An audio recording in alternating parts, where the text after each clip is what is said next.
कहते हैं कि समरकंद में एक बड़ा ही जालिम और ऐश पसंद बादशाह था। सारी रियाया उसकी हौलनाक हरकतों से तंग आ गई थी। उसके जासूसों के खौफ से लोग अपनी बहू बेटियों को तहखानों में छुपा कर रखते थे। एक मर्तबा वो भेस बदलकर शहर के गली कूचों से गुजर रहा था कि अचानक उसकी नज़र एक हसीन दोशेज़ा पर पड़ी जो अपने घर का दरवाज़ा बंद कर रही थी। लड़की क्या थी, हुस्न व जमाल का एक मरक़ा थी।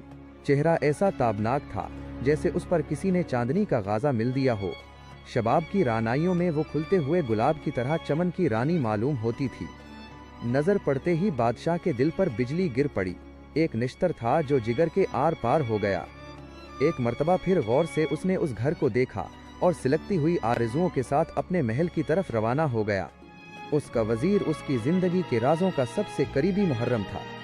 महल में कदम रखते ही इसने वजीर को खलवत में बुलाया और उसे अपने दिल की कैफियत से बाखबर करते हुए कहा, वजीर, आज पहली बार मैंने इंसानी पैकर में एक मह कामिल को देखा है। उसके रुख की चांदनी से आंखें खीरा हो गईं। उसके तसव्वुर में एक लम्हा दिल को करार नहीं।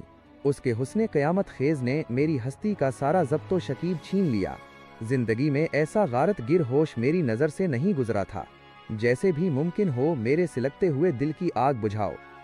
वजीर ने घर का पता निशान दरियाफ्त करने के बाद बादशाह को तसल्ली देते हुए कहा, जहां पना, सब्र से काम लीजिए।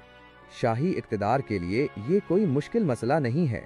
गुलामाने दौलत जहां पनाह की खुशनूदी मिजाज के लिए आसमान की कहकशां तोड़ कर ला सकते हैं। ये मह कामिल तो ज़मीन ही की मखलूक है।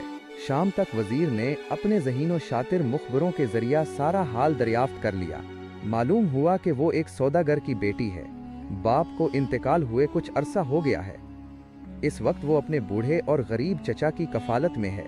वजीर ने जैसे ही बादशाह को ये इत्तला दी, खुशी से उसकी बाछें खुल गईं। उसने फौरन ही वजीर को हुक्म दिया कि अभी उसके चचा को दरबार में तलब किया जाए और जिस कीमत पर भी हो उसे अक़्दे निकाह के लिए राज़ी कर लिया जाए।